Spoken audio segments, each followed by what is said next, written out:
Everybody, how's everybody doing today? Hope you're having a good day. Welcome to the show. Hopefully it's working.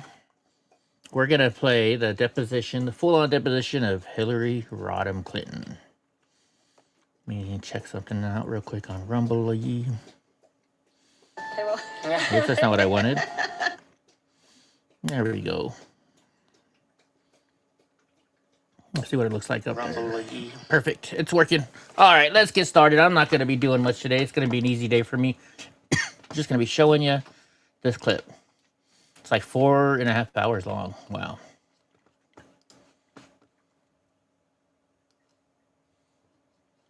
We'll go on the record.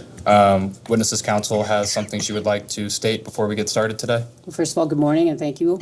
I just wanted to state for the record that we had requested that there be amplification so that the witness both could hear the different members who are here, and certainly you all as you all are asking questions, but also so that the witness herself could hear. In a construct where you all now have videotape, it seems as though being able to provide that amplification to ensure we're heard would be relevant and important. We recognize that there was concern, at least initially expressed to us, that the court reporters might not be able to conduct their duties efficiently. They indicated that they could do so that was not actually an issue. And I think in the end, what we wanted to ensure is that there's clear amplification not only of our own witness, but of all of the members who have traveled so far, to be able to ensure that everyone could be heard and that clear answers are given to questions. And I want to again state for the record, the microphones provided by the Clintons became an issue for the audio recording. So we want crystal clear audio and visuals of today's proceedings. So the microphones were removed. We'll take into account tomorrow. And I know many of us are hard hearing, so we want to make sure that everyone speaks loudly and all the questions are clearly understood. We'll do everything we can to accommodate that. Thank you so much. We appreciate that. Nothing further. We'll begin. Good morning. This is a deposition of former Secretary of State Hillary R. Clinton conducted by the House Committee on Oversight and Government Reform under the authority granted to it pursuant to House Rule 10. Accordingly, House Rule 10 grants the committee broad jurisdiction for the committee to conduct investigations of any matter at any time. On July 23, 2025, the Subcommittee on Federal Law Enforcement of the Committee on Oversight and Government Reform voted by voice to approve a motion directing the chairman to authorize and issue a subpoena to you for a deposition. On August 5th, 2025, Chairman Comer issued a subpoena for Secretary Clinton to appear today for a deposition in furtherance of the committee's investigation into the actions and investigations of Mr. Jeffrey Epstein and Ms. Ghislaine Maxwell. I will enter the original subpoena and corresponding cover letter from August 5, 2025, as well as the additional subpoena from December 15, 2025, determining a new date as Exhibit 1. Excuse me, counsel. For the record, I want to put in one sentence from the cover letter to the subpoena, and that's the chairman's own definition of the scope of this investigation. He wrote, and I quote, "It's to conduct oversight of the federal government's enforcement of sex trafficking laws generally, and specifically its handling of the investigation and prosecution of Mr. Epstein and Ms. Maxwell." Thank you. As stated in the email correspondence with counsel for Secretary Clinton in negotiations for the scope regarding today's deposition, the scope agreed upon by counsel for the committee and counsel for Secretary Clinton stated, and I quote, "As conveyed to you in a letter from the chairman yesterday morning that you agreed to, the committee could not accept your proposed limitation on the scope of President Clinton's testimony. Accordingly, pursuant to the committee's investigation into the alleged mismanagement of the federal government's investigation into Mr. Jeffrey Epstein and Ms. Ghislaine Maxwell, the circumstances and subsequent investigations of Mr. Epstein's death, the operation of sex trafficking rings and ways of the federal government to effectively combat them, ways in which Mr. Epstein and Ms. Maxwell sought to curry favor and exercise influence to protect their illegal activities, and potential violations of ethics rules related to elected officials, the committee will ask President Clinton and Secretary Clinton all of its questions regarding Jeffrey Epstein and Ghislaine Maxwell, including, but not limited to, the personal relationships between the Clintons and Mr. Epstein and Ms. Maxwell, and the ways in which Mr. Epstein and Ms. Maxwell sought to curry favor and exercise influence, as well as the operation of sex trafficking rings and the ways for the federal government to effectively combat them without the proposed limitations on scope sought in your January 31, 2026 letter. I will enter as Exhibit 2 the correspondence between Chairman Comer and Counsel for President Clinton and Secretary Clinton. This correspondence includes the following letters. October 6, 2025, letter from David E. Kendall to Chairman Comer and Ranking Member Garcia. October 22, 2025, letter from Chairman Comer to David E. Kendall. November 3, 2025, letter from David E. Kendall to Chairman Comer and Ranking Member Garcia. November 21, 2025, letter from Chairman Comer to David E. Kendall.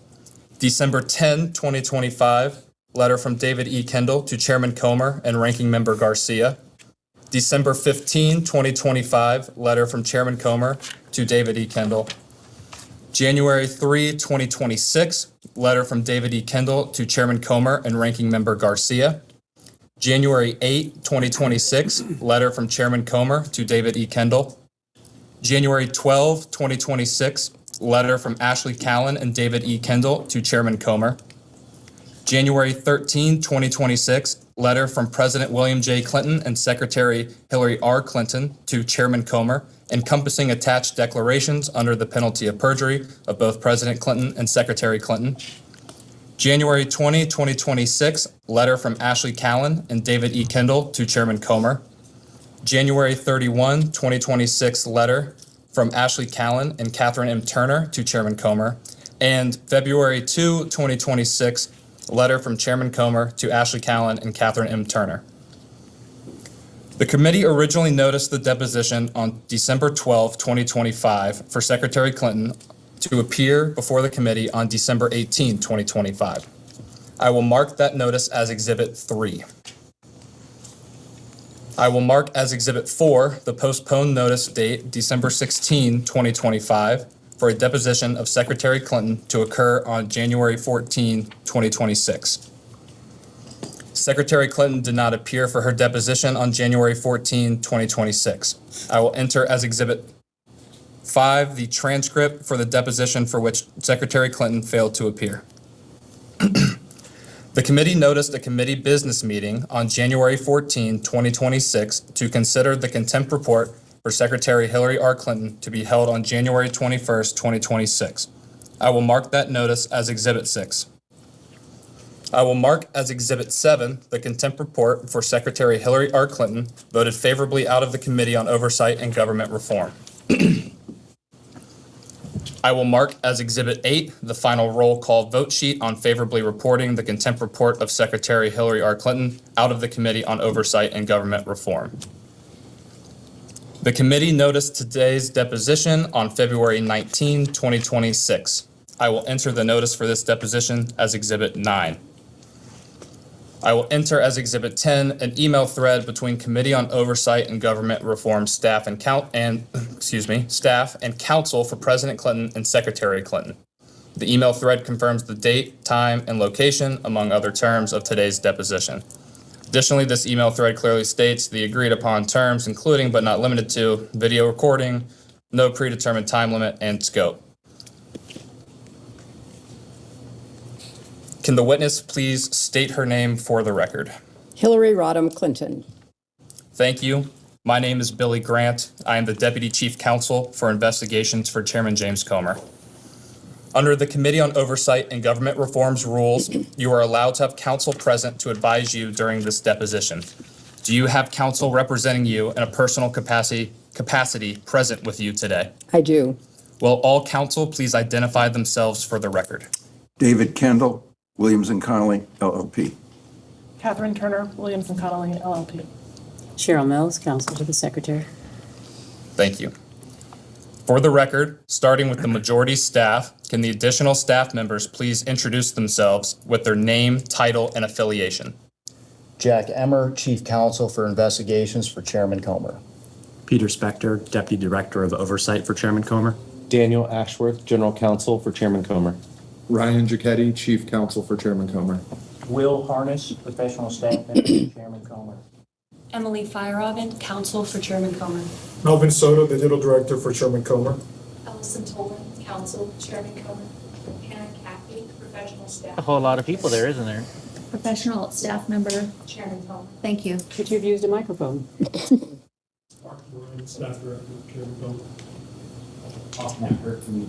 I'm sorry, I cannot hear you over there. Could you Alpharilla. please repeat your name? Boy, No, this gentleman here in the black. is this why people like to get Botox and stuff? No, she's not looking too good lately, is she? Mark Moran, Thank you. Staff Director, Chairman Comer. And the next one?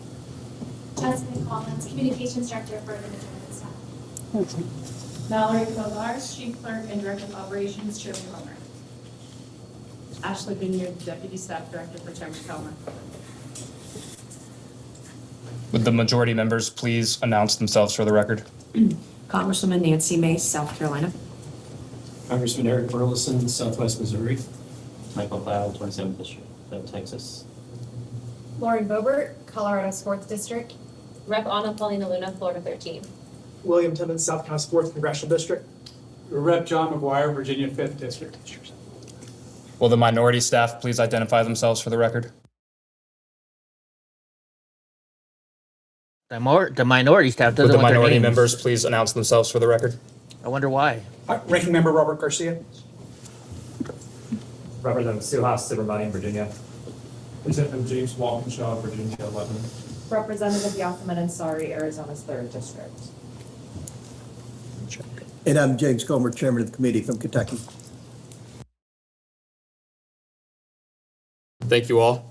Secretary Clinton, before we begin, I would like to go over the ground rules for this deposition. The questioning will proceed in rounds. The majority will ask questions for an hour, and then the minority will have an opportunity to ask questions for an hour if they choose. To the extent members have questions for the witness, they will be propounded during their side's respective rounds. The clock will stop if you need to confer with counsel, your counsel is speaking, and when members or staff are speaking during the opposing side's round of questions. We will alternate back and forth until there are no more questions. Do you understand? I do. There is a court reporter taking down everything I say and everything you say to make a written record of the deposition. For the record to be clear, please wait until the staffer questioning you finishes each question before you begin your answer, and the staffer will wait until you finish your response before proceeding to the next question. Further, to ensure the court reporter can properly record this deposition, please speak clearly, concisely, and slowly. Also, the court reporter cannot record nonverbal answers, such as nodding or shaking your head, so it is important that you answer each question with an audible verbal answer. Do you understand? I do. Exhibits may be entered into the record. Majority exhibits will be identified numerically. Minority exhibits will be identified alphabetically. Do you understand? I do. We want you to answer our questions in the most complete and truthful manner possible, so we'll take our time. If you have any questions or do not fully understand the question, please let us know. We will attempt to clarify, add context to, or rephrase our questions. If we ask about specific conversations or events in the past and you are unable to recall the exact words or details, you should testify to the substance of those conversations or events to the best of your recollection. If you recall only a part of a conversation or event, you should give us your best recollection of those events or parts of conversations that you do recall. Do you understand? I do. You are required by law to answer questions from Congress truthfully. This also applies to questions posed by congressional staff in this deposition. Do you understand? I do. If at any time you knowingly make false statements, you could be subject to criminal prosecution, including but not limited to perjury. Do you understand? I do. This includes both knowingly providing false testimony, but also stating that you do not recall or remember something when in fact you do. Do you understand? I do. Furthermore, you cannot tell half-truths or exclude information necessary to make statements accurate. You are required to provide all information that would make your response truthful. A deliberate failure to disclose information can constitute a false statement. Do you understand? I do. Is there any reason you were unable to provide truthful testimony in today's interview? No. Please note that if you wish to assert a privilege over any statement today, that assertion must comply with the rules of the Committee on Oversight and Government Reform.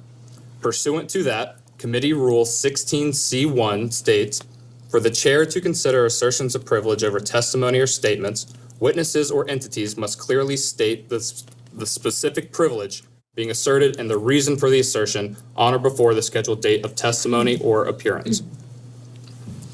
For the purposes of the deposition, objections must be stated concisely and in a non-argumentative and non-suggestive manner. If the witness refuses to answer a question to preserve a privilege, the committee may seek a ruling from the chair. If the chair overrules any such objection, the witness shall be ordered to answer. If the witness continues to refuse to answer a question despite being ordered to do so, the witness may be subject to sanction. Do you understand? Insofar as I understand the rules of privilege, I don't have any specific knowledge of your committee's ideas of privilege. Understood. Ordinarily, we take a 5-minute break at the end of each hour of questioning, but if you need a longer break or a break before that, please let us know and we will be happy to accommodate. However, to the extent that there is a pending question, we would ask that you finish answering the question before we take a break. Do you understand? Yes. Finally, I will note for everyone here today that the contents of what we discuss in the deposition is confidential under the House deposition regulation. Under the rules, the chairman and ranking minority member shall consult before any release of testimony or transcripts, including portions thereof. This means it is a violation of House and committee rules to disclose content of the deposition prior to its official release. For this reason, the marked exhibits that we will use today will remain with the court reporter so that they can go into the official transcript, and any copies of those exhibits will be kept at the table or returned to us when we wrap up. Can the court reporter please swear in the witness? Please raise your right hand. Do you solemnly swear or affirm the testimony you're about to give in this deposition will be the truth, the whole truth, and nothing but the truth? I do. Yep. Do you have any other questions before we begin? Yes, I have an opening statement that I would like to deliver before we begin.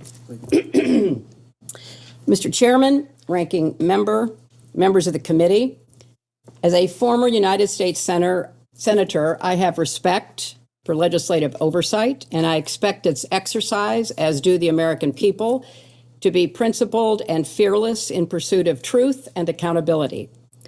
As we all know, however, too often congressional investigations are partisan political theater, which is an abdication of duty and an insult to the American people.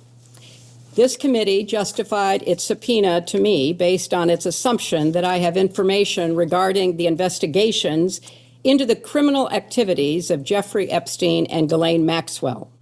Let me be as clear as I can. I do not. As I stated in my sworn declaration on January 13th, I had no idea about their criminal activities. I do not recall ever encountering Mr. Epstein. I never flew on his plane or visited his island, homes, or offices. I have nothing to add to that. Like every decent person, I've been horrified by what we have learned about their crimes.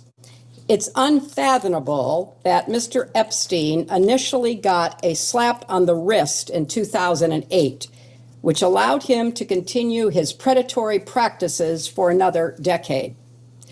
Mr. Chairman, your investigation is supposed to be assessing the federal government's handling of the investigations and prosecutions of Epstein and his crimes. You subpoenaed 8 law enforcement officials, all of whom ran the Department of Justice or directed the FBI when Epstein's crimes were investigated and prosecuted. Of those 8, only 1 appeared before the committee. 5 of the 6 former attorneys general were allowed to submit brief statements stating they had no information to provide. You have held 0 public hearings, refused to allow the media to attend them, including today, despite espousing the need for transparency on dozens of occasions. You have made little effort to call the people who show up most prominently in the Epstein files. And when you did, not a single Republican member showed up for Les Wexner's deposition. This institutional failure is designed to protect one political party and one public official, rather than to seek truth and justice for the victims and survivors, as well as inform the public who want to get to the bottom of this matter. My heart breaks for the survivors, and I am furious on their behalf. I have spent my life advocating for women and girls. I have worked hard to stop the terrible abuses so many women and girls face here and around the world, including human trafficking, forced labor, domestic violence, and sexual slavery. For too long, these have been largely invisible crimes or not treated as crimes at all. But the survivors are real and they are entitled to justice. In Southeast Asia, I met girls as young as 12 years old who had been forced into prostitution and raped repeatedly. Some were dying of AIDS. In Eastern Europe, I met mothers who told me how they lost their daughters to trafficking and did not know where to turn. In settings around the world, I met survivors trying to rebuild their lives and help rescue others with little support from people in power who too often turned a blind eye and a cold shoulder. If you are new to this issue, let me tell you, Jeffrey Epstein was a heinous individual, but he's far from alone. This is not a one-off tabloid sensation or political scandal. It is a global scourge with an unimaginable human toll. My work combating sex trafficking goes back to my days as First Lady. I worked to pass the first federal legislation against trafficking and was proud that my husband signed the Trafficking Victims Protection Act, which increased support for survivors and gave prosecutors better tools for going after traffickers. As Secretary of State, I appointed a former federal prosecutor, Lucy DeBaca, to ramp up our global anti-trafficking efforts. I oversaw nearly 170 anti-trafficking programs in 70 nations and directly pressed foreign leaders to crack down on trafficking networks in their countries. Every year, we published a global report to shine a light on abuses. The findings of those reports triggered sanctions on countries failing to make progress, so they became a powerful diplomatic tool to drive concrete action. I insisted that the United States be included in the report for the first time ever in 2011, because we must hold ourselves not just to the same standard as the rest of the world, but to an even higher one. Sex trafficking and modern slavery should have no place in America. None.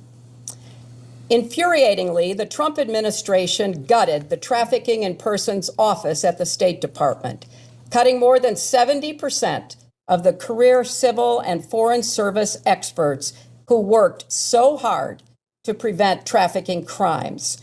The annual trafficking report required by law was delayed for months.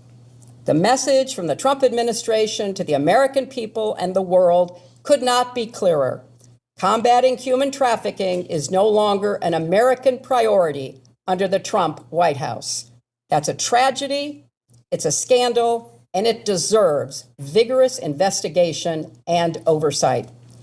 A committee endeavoring to stopping human trafficking would seek to understand what specific steps are needed to fix a legal system that allowed Epstein to get away with his crimes. A committee run by elected officials with a commitment to transparency would ensure the full release of all the files. It would ensure that the lawful redactions of those files protected the victims and survivors, not powerful men and political allies. It would get to the bottom of reports that DOJ withheld FBI interviews in which a survivor accuses President Trump of crimes. It would subpoena anyone who asked on which night there would be the wildest party on Epstein's island.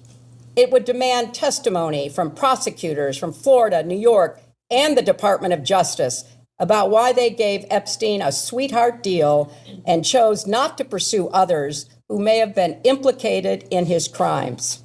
And it would demand that Secretary Rubio and Attorney General Bondi testify about why this administration is abandoning survivors and playing into the hands of traffickers.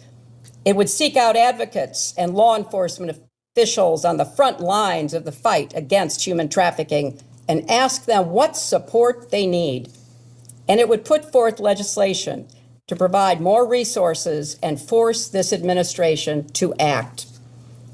But that's not happening. Instead, you have compelled me to testify, fully aware that I have no knowledge that would assist your investigation in order to distract from President Trump's actions and to cover them up despite legitimate calls for answers. If this committee is serious about learning the truth about Epstein's trafficking crimes, it would not rely on press gaggles to get answers from our current president on his involvement. It would ask him directly under oath about the tens of thousands of times he shows up in the Epstein files. If the majority was serious, it would not waste time on fishing expeditions. There is too much to be done. What is being held back?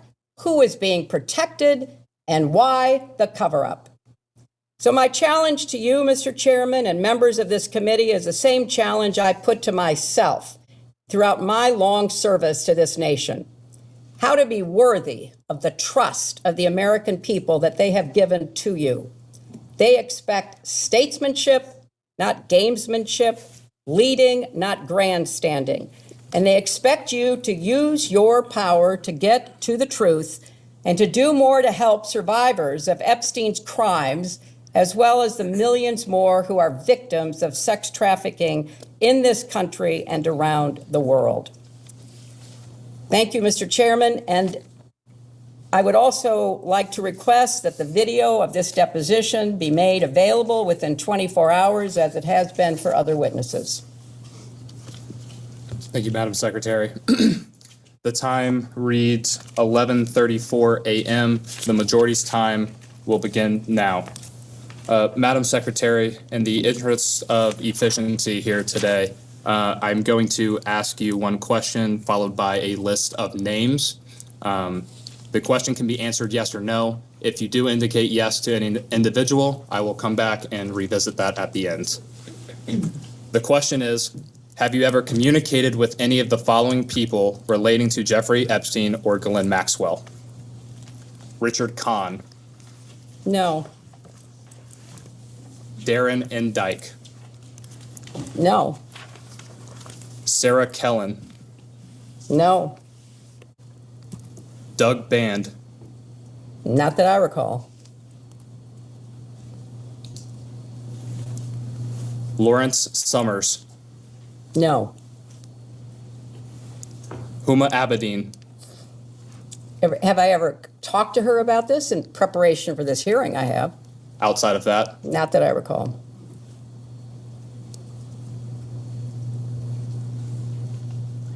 Noam Chomsky. No. Leslie Groff. No. Nadia Marcinkova. No. John Luke Brunel. No. I don't know most of these people. Should I tell you that I know who they are, or just tell you I never talked to them? Just so you never talked to him, it's fine. Alan Dershowitz. No. Kathy Rumler. No. Bill Richardson. No. George Mitchell. No. Andrew Mountbatten Windsor, formerly Prince Andrew. No. Peter Mandelson. No. Reed Hoffman. No. Karina Shuliak. No. Bill Gates. No. Ehud Barak. No. Woody Allen. No. Sandy Berger. No. Jess Staley. No. Paul Morris. No. Leon Black. No. Sultan Ahmed bin Sulayam. No. Leslie Wexner. No. Jack Kessler. No. Mark Middleton. No. Harvey Weinstein. No. Ellie de Rothschild. No. Ariane de Rothschild, No. Lynn Forrester de Rothschild, No. any other members of the de Rothschild family, No. Glenn Dubin, No. Eva Anderson Dubin, No. Casey Wasserman, No. Larry Visoki, No. David Rogers, No. Ira Magaziner, No. Daniel Gilbert, No. Karen Ewing, No. Stacy Plaskett, Not that I recall.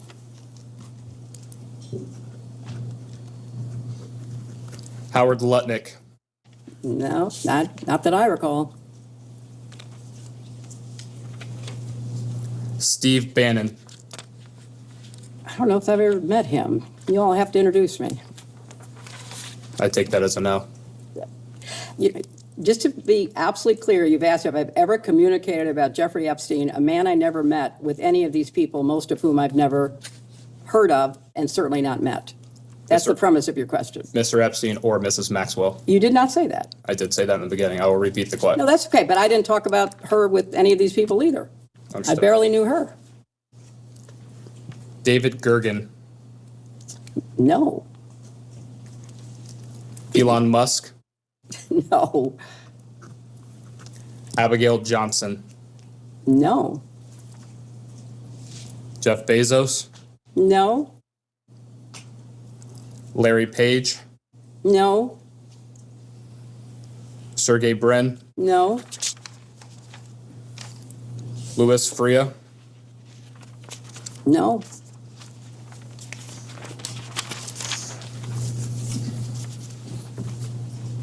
a new member arrived. Would they please introduce themselves for the record? Wesley Bell, Congressional, Missouri 1st Congressional District. Thank you, sir. Can I understand, could you read back the initial premise of your question? Because I too did not hear. Yes, ma'am. Have you ever communicated with any of the following people relating to Jeffrey Epstein or Ghislaine Maxwell? I didn't hear the Maxwell piece, but we could ask Cora. It doesn't matter. It's the same answer, but I did not hear the Maxwell name in there. Understood.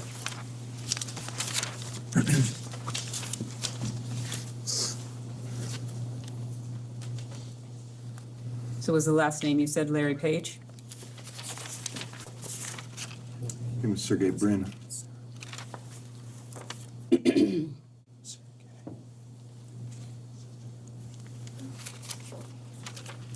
The last name I stated was Louis Frey. You indicated no, is that correct? I think, do you need free? Free, yes, ma'am. Louis No. Free. No. And Sarah Kay. No. And these are all, to the best of my recollection, as I say, many of these people I've never heard of. Most of these people I've never had a relationship with, although I know their name. Some of them are deceased. But I was not communicating about Jeffrey Epstein and Ghislaine Maxwell, as I understand what you're asking me, contacting people about them. That did not happen. Is there anyone that you had a conversation with about Ghislaine Maxwell? Oh, I'm sure I've talked about Ghislaine Maxwell, and especially in preparation for this hearing. And outside of conversations with your counsel, what did you talk about Ms. Maxwell? I don't recall any conversations about Miss Maxwell, but I knew her casually, so I can't tell you that I never had a conversation that mentioned Ghislaine Maxwell's name, because I don't recall that. Understood. And you say that you knew Ms. Maxwell casually. What does that mean? Just what I said. I knew her primarily as someone who dated someone that I knew. And who was that individual? Ted Waite. And who was Ted Waite? Ted Waite was a successful, as I recall, software developer.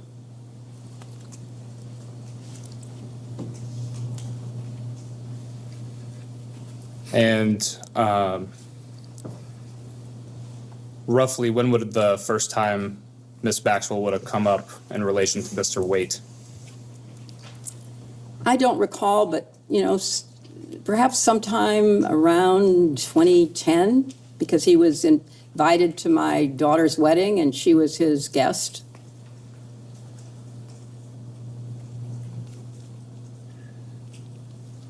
Have you ever spoken with Ms. Maxwell personally yourself? I'm sure I have, yes.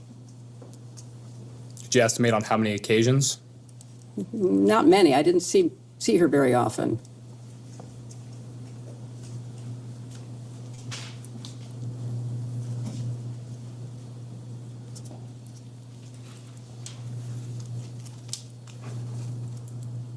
When would the first occasion have been?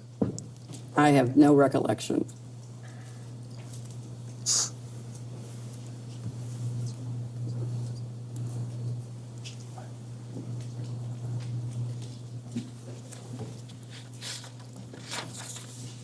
Did your first interaction with Ms. Maxwell occur while President Clinton was President of the United States and you were First Lady of the United States? No, I do not recall ever meeting her while Bill was still in the White House.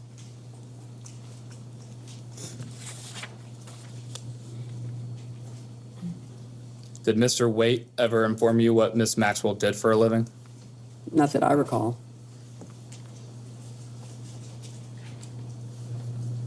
Did anyone ever indicate to you what Ms. Maxwell did for a living? Not that I recall.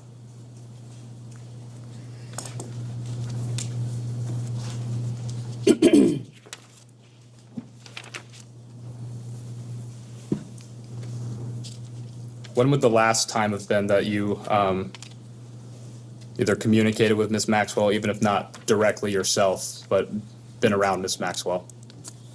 The best of my recollection is at the wedding in 2010.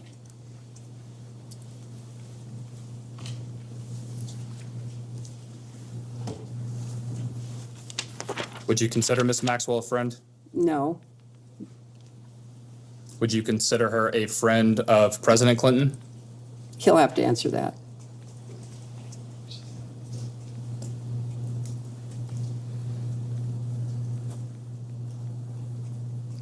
Would you consider Ms. Maxwell a friend of your daughter? She probably was friendlier with her than I was because I didn't see her very often.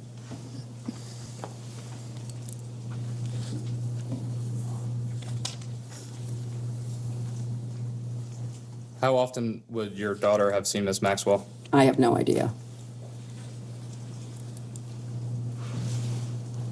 But again, it was in the context of her being in a relationship with Ted Waite.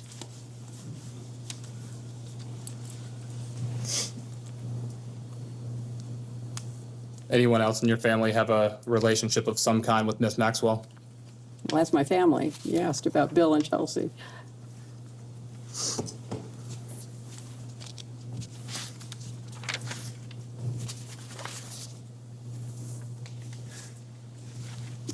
And just to make clear for the record, have you ever met Jeffrey Epstein?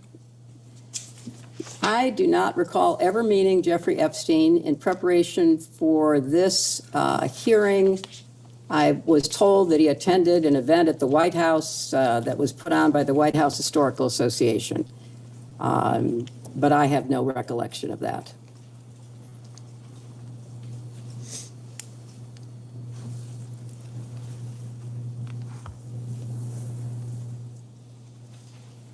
And only that one time at the White House Historical Association?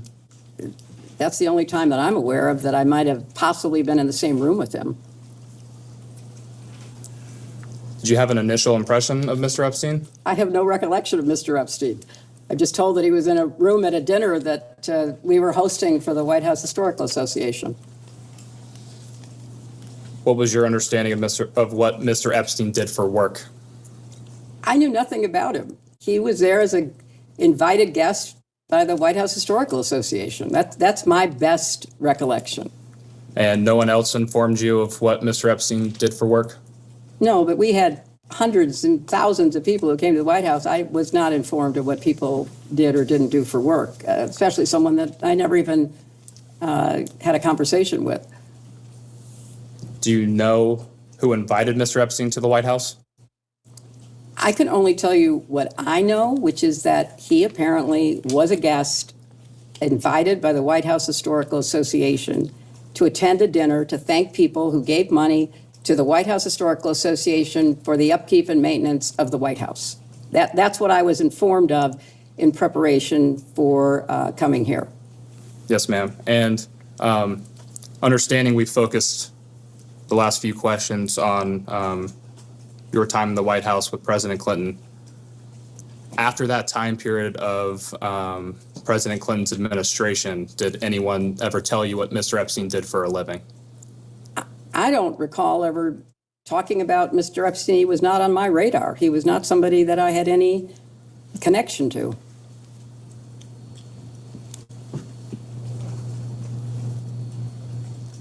When President Clinton was traveling with Mr. Epstein on Clinton Foundation business,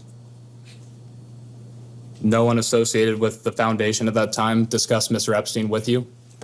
Not that I recall. I was not involved with the foundation. I was a senator from New York, and I was deeply committed to my work, and it became one of the most intense experiences of my life when we were attacked on 9/11. I was not involved with what was happening to create the foundation, to create the work that was done to get low-cost drugs for AIDS. I knew about the work. I didn't know about the details. Understood. And to be clear, you never had any communication yourself with Mr. Epstein, whether that be face-to-face interaction, phone calls, emails, text messages? You can answer it again. I have no recollection in any way of ever having any conversation at the White House or in any other place or on any kind of device of any sort. I knew nothing about him. And I'm gonna pause it here real quick, guys. You know what I'm gonna do? Yeah, I'm gonna watch the whole thing, Gavin. What I'm gonna do real quick is I'm gonna start from here, but I went live this weekend over my phone and I fucked with all the settings. I messed them all up, and now I think I'm live streaming to my user channel, not my normal channel. So give me like 30 seconds, or more like a minute, guys. I'm gonna set up another one and I'm gonna go from there. All right, I'll be right back, guys. So we're gonna start this all over, not from the beginning, but from right where we're at right now. All right, be right back.